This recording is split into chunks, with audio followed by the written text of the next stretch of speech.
Hello बच्चों, प्रश्न दिया गया है कि निम्न में ओमीय तथा अनओमीय चालक छांटिए और हमें यहाँ पे दिया गया है ग्रेफाइट। तो हम लोग इस प्रश्न का उत्तर देंगे, लेकिन उससे पहले हम लोग यहाँ पे मुख्य अवधारणा देखेंगे जिसके आधार पे हम लोग प्रश्न का उत्तर देंगे।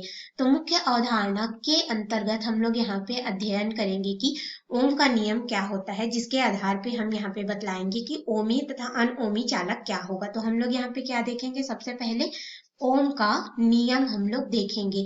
तो ओम का नियम क्या होता है, इसको पहले हम लोग समझते हैं। तो देखिए, ओम के नियम के अनुसार अगर हम लोग यहाँ पे एक चालक ले लें, ठीक है, तो इस तरह से चित्र में आते हैं। यहाँ पे एक चालक है जिसके अनुप्रस्थ काट का क्षेत्रफल ए हम लोग मान लेते हैं, जिसकी लंबाई हम लोग यहाँ पे एल मान लेते हैं। ये जो चालक है हमारे पास, अब इस चालक का अनुप्रस्थ काट का क्षेत्रफल है, लंबाई है, और ये किसी एक नियत ताप पे रखा होगा।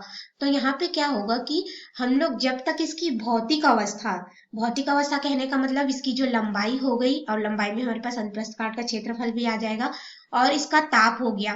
तो इन सभी में अगर हम लोग परिवर्तन ना करें, ताप दाब आदि में, तो उसमें जो प्रवाहित होने वाली विद्युत धारा होगी, इस चालक में क्या होगा कि विद्युत धारा आई जो प्रवाहित होगी, किस तरह से प्रवाहित होगी, जब हम लोग इसके सिरों पे विभवांतर लगा देंगे, यहाँ पे धन और यहाँ पे ऋण, इस तरह से मान लेते हैं, ठीक है, और वी विभव हम लोग लगा देते हैं। तो जब हम लोग इसके सिरों पर वी विभव लगाएंगे, तो इसमें जो प्रवाहित होने वाली धारा है, कब, जब इसकी भौतिक अवस्था में परिवर्तन नहीं हुआ, यानी कि लंबाई एल में और ताप टी में हम लोग परिवर्तन ना करें, तब जो हमने यहाँ पे विद्युत धारा प्राप्त होगा उसके सिरे पर लगाए गए विभवांतर के समानुपाती होता है या अनुक्रमानुपाती होता है। यानी कि ये क्या हो जाएगा, V समानुपाती हो जाएगा विद्युत धारा I के, जो कि उस चालक में प्रवाहित हो रहा है। यानी कि विभव V बराबर क्या हो जाएगा हमारे पास, R गुणित I के रूप में मिलेगा। तो R क्या है हमारे पास, समानुपातिक नियतांक है, और ये R जो है इस चालक के प्रतिरोध को दर्शाता है। तो ये हमारे पास हो गया समीकरण 1 और ये हो गया समीकरण 2। अब इन दोनों समीकरण की ही सहायता से हम लोग अपने प्रश्न का उत्तर देंगे। तो अपने मुख्य प्रश्न में आते हैं। तो मुख्य प्रश्न में हमें ओमीय तथा अनओमीय चालक को, तो हम लोग यहाँ पे सबसे पहले देखेंगे कि ओमीय चालक क्या होता है। तो ओमीय चालक हम लोग उस चालक या पदार्थ को कहेंगे जो कि ओम के नियम का पालन करता है। तो ओम का नियम हमने अभी अभी क्या देखा, V समानुपाती I होगा, या फिर V बराबर हो जाएगा हमारे पास प्रतिरोध R गुणित I के। यानी कि हम लोग उस चालक का या तो चालक बनाए जो हमारे पास पदार्थ दिया गया है उसका, या फिर किसी तरह से प्रतिरोध में उसको उपयोग करें। तो वो ओम के नियम का अगर पालन करेगा तो क्या हो जाएगा, ओमीय चालक। तो ओमीय चालक के उदाहरण में हमारे पास चांदी आता है, सिल्वर, ठीक है, और हमारे पास यहाँ पे सोना आता है Au, कॉपर आता है, तांबा Cu, आयरन आता है Fe। इस तरह से और भी हमारे पास बहुत सारे तत्व होते हैं। उसी में हमारे पास यहाँ पे ग्रेफाइट भी आता है, ठीक है। अब यहाँ पे आप कहेंगे कि ग्रेफाइट तो हमारे पास कार्बन का प्रकार है ना, कार्बन के अपर रूप में मिलता है।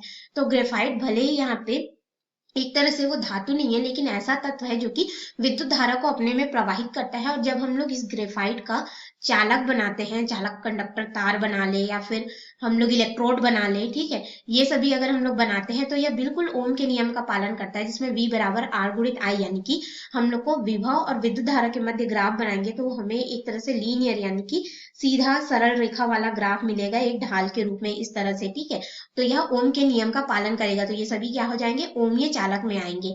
अब हम लोग यहाँ पे देखेंगे कि अनओमीय चालक क्या होता है। तो हमारे पास यहाँ पे हो जाएगा अनओमीय चालक। तो अनओमीय चालक हम लोग उन चालक को कहेंगे जो कि ओम के नियम का पालन नहीं करते हैं। तो ओम के नियम का पालन नहीं करते, यानी कि यहाँ पे विभव V बराबर क्या हो जाएगा, R गुणित I ओम के नियम को दर्शाता है, लेकिन यह इसका पालन नहीं करेगा। जब हम लोग ग्राफ बनाएंगे या फिर विद्युत धारा और विभव के मध्य में संबंध देखेंगे तो ये हमारे पास इस तरह से संतुलित समीकरण नहीं मिलेगा, किसी में कमी या किसी में अधिकता हमें यहाँ पे प्राप्त होगी। तो ये क्या हो जाएगा, अनओमीय चालक होगा। तो अनओमीय चालक में हमारे पास यहाँ पे जो अर्धचालक पदार्थ होते हैं वो आते हैं, जैसे कि हमारे पास हो गया सिलिकॉन, हो गया जर्मेनियम, हो गया, और इनसे बने जो तत्व होते हैं, जैसे कि हमारे पास क्या हो गया, डायोड हो गया, ठीक है।